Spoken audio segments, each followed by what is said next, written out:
আমি প্রত্যেককেই স্মারক সম্মাননা দেব। বিশিষ্ট কবি এবং বলছি natural, that's good for health. I think will get a lot of oxygen.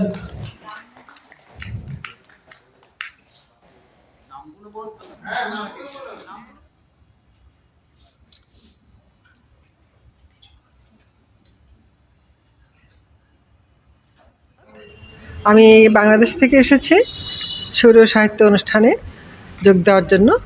আমরা দুলা বাজপেয়ীর আমন্ত্রণে এসেছি। আমরা 4 জন মূলত কবি এসেছি। একজন আসাদ মান্নান। আপনি কবিতা লেখেন? আমি কবিতা লিখি। একটা কবিতা শোনান ছোট্ট। আমার নিজের কবিতা?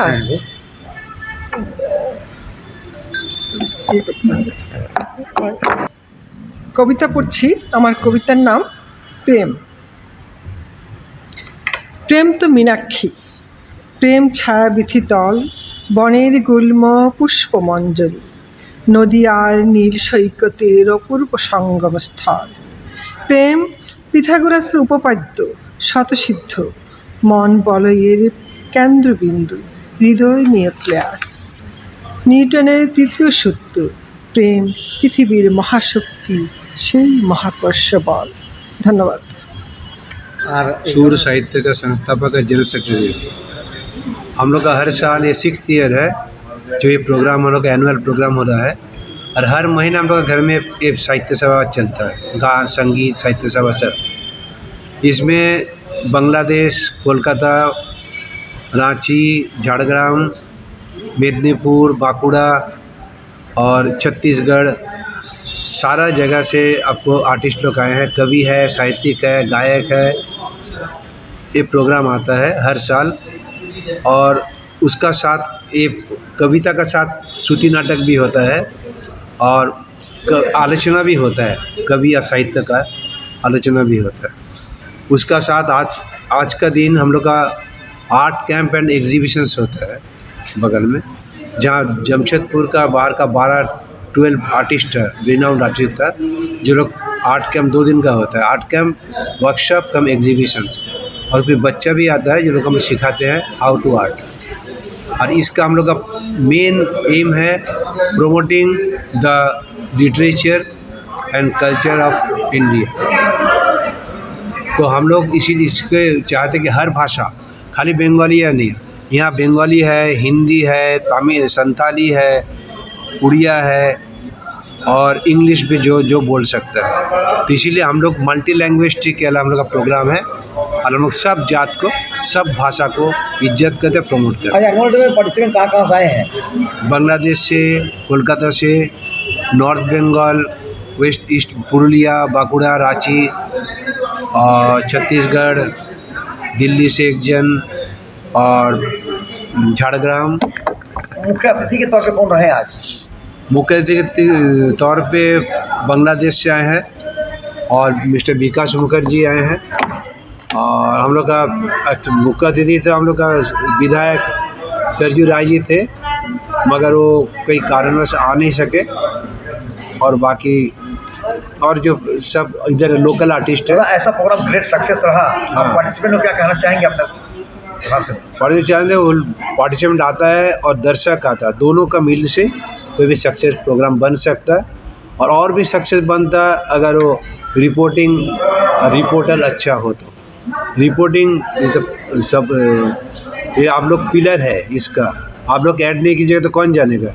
2, 4, 10 आदमी जानेगा, मगर आप जो ऐड किए तो 5,000, 10,000, 20,000 आदमी जान सकता है। Thank you all of you.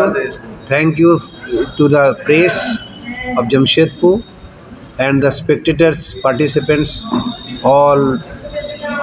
Thanks to all of you. Mummy और पापा मेरे बचपन से हम देखें कि वो संगीत, साहित्य और आर्ट कल्चर इसका बहुत बड़ा एक पार्ट रहे हैं। और वो हमेशा नाटक हो, नृत्य हो, शास्त्रीय संगीत हो, कोई भी तरीके का संगीत हो, वो हर जगह में पार्टिसिपेट किए हैं और उसको बढ़ावा दिए हैं। ठीक है।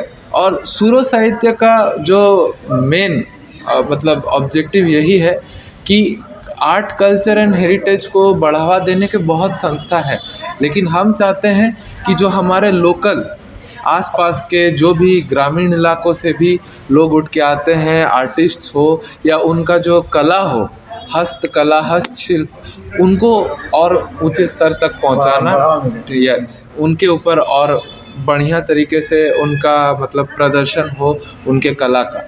तो यही है, और ये एक बहुत ही बढ़िया और नेक काम है। सोसाइटी को ऊपर उठाने का हम लोग कोशिश कर रहे हैं और इनको हम हमेशा से यही करते हुए देख रहे, तो बहुत अच्छा लगता है। धन्यवाद। और ऑर्गेनाइजेशन का जो संस्था है उसका भी नाम है सुर और साहित्य, यानी संगीत और लिटरेचर और कविता, एक से एक कविता रीजनल भाषा में बोला गया, संगीत बताया गया, लेकिन वह रीजनल भाषा बांग्ला है।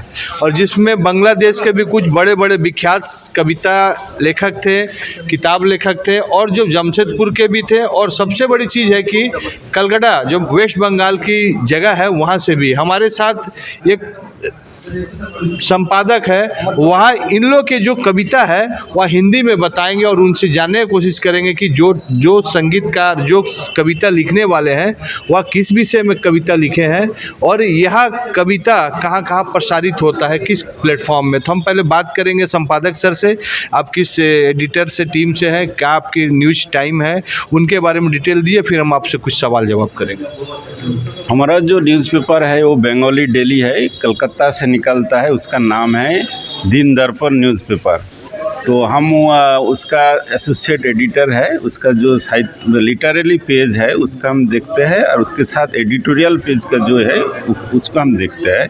तो वहाँ पर तो हिंदी में कविता नहीं छपते हैं। हमारा ये तो जो बंगाल के जो 23 डिस्ट्रिक्ट है उसमें इस पेपर का सर्कुलेशन है, इसलिए वहाँ तो बंगाली लैंग्वेज का जो इंसान रहता है वो बांग्ला भाषा में पढ़ते हैं, इसलिए वो बांग्ला में छपते हैं हम।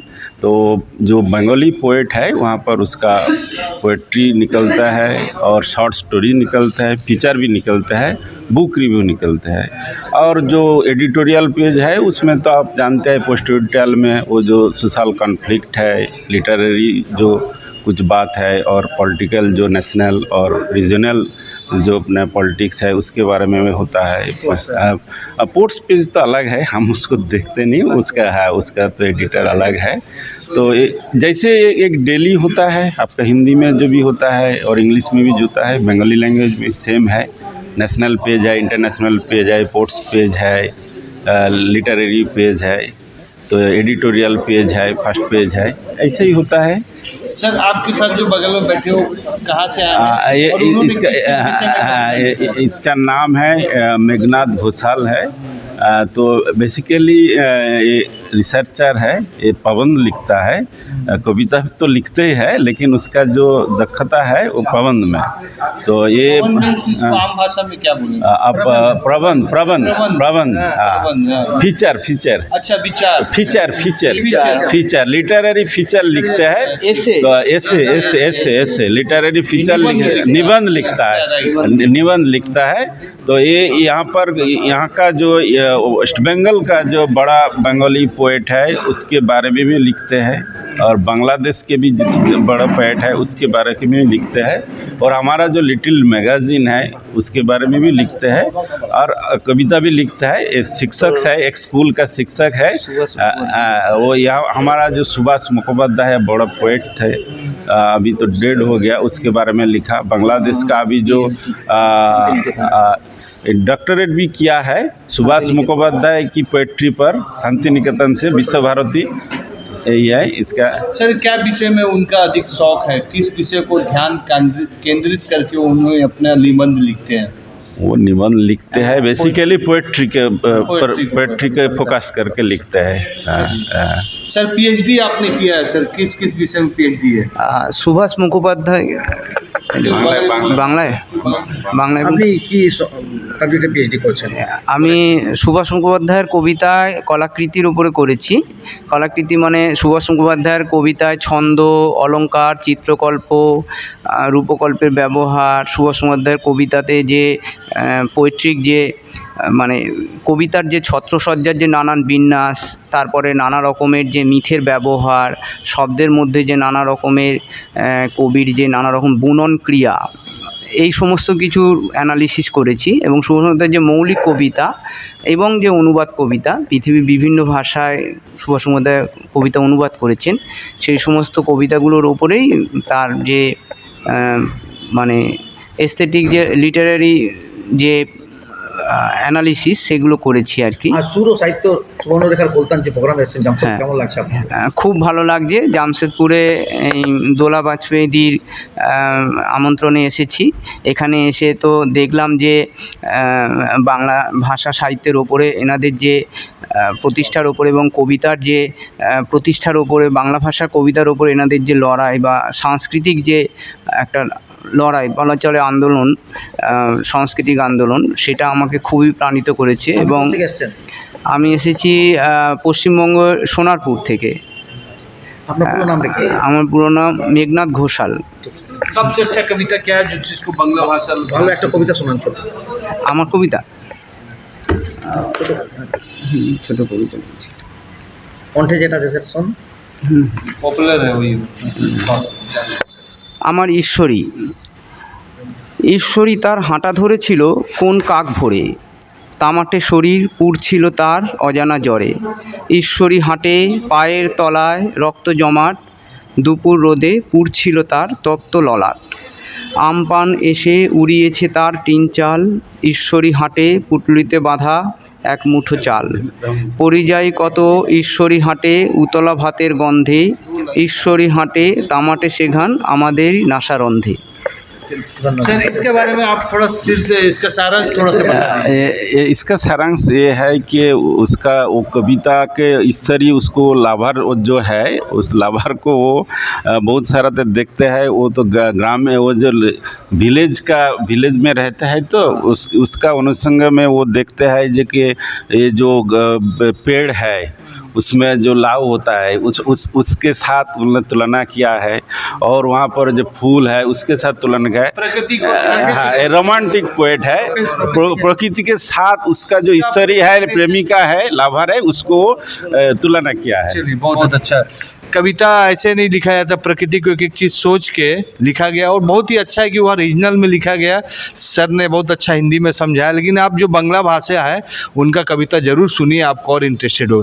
सर सुर और साहित्य बहुत इम्पोर्टेंट विषय है जो आज के समय में डिजिटल युग इससे भाग रहा है। हमारे जो आने वाला जनरेशन है तुरंत उतने मेहनत नहीं करते हैं जो लोग मेहनत किए हैं कि एक शब्द को खोजे हैं, फिर संगीत में, फिर उसको किताब में या कविता में। लेकिन आज का युग उसमें उतना मेहनत नहीं करता है। सर ये सभ्यता संस्कृति को बचाने के लिए आपकी संस्था अभी क्या क्या काम कर रही है? ऐसे सुर और साहित्य हम लोग साहित्य इस संस्था के थ्रू में जो अच्छा हम लोग कई साल तक मैंने कई साल से इसके हम लोग रेगुलर वे में, ऐसा नहीं कि सांस्कृतिक साल में एक बार खाली ये प्रोग्राम करते हैं, ऐसा नहीं। हम लोग साल भर में रेगुलर वे में हर महीना मिलते हैं आपस में और साहित्य का चर्चा हम लोग करते हैं। और इस चर्चा में विभिन्न कवि अपना अपना जो कविता लिखते हैं उसको पठन होता है।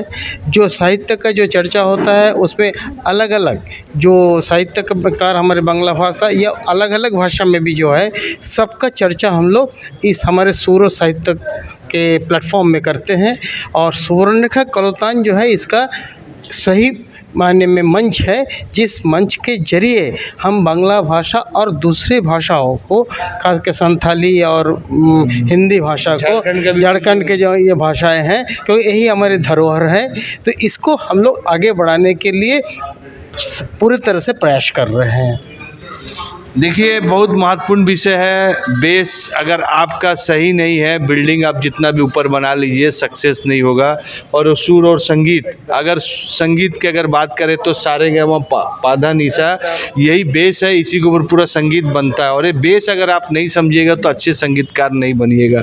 अब आती है लिटरेचर जिसमें कविता और पठन पाठन या निबंध ऐसे लिखा जाता है, उसका भी सेम है कि अगर आप संस्कृति को नहीं समझिएगा तो आपके पास नया नया वर्ड नहीं आएगा और आप अच्छे लिटरेचर और अच्छे लेखक नहीं बन सकते हैं। बांग्ला समाज तो अपने लिए करता है और बांग्ला समाज का धन्यवाद है एडी लाइव की पूरी टीम की ओर से। बड़े बड़े साहित्यकार को, कविता को आपने मंच दिया और यह सिखाता है कि अदर समाज को कि आप सीखिए, समझिए, कम से कम अपनी जो मातृभाषा है उसको ध्यान, उसको आगे दीजिए।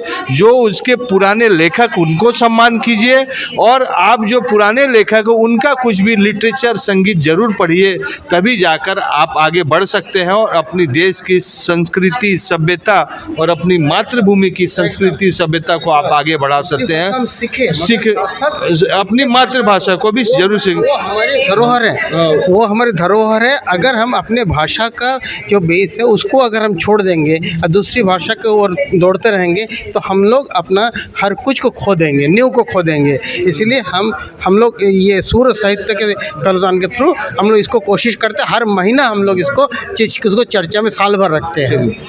एडी लाइव का वीडियो को लाइक कीजिए, चैनल को सब्सक्राइब कीजिए। एडी लाइव की पूरी टीम की ओर से सभी को धन्यवाद।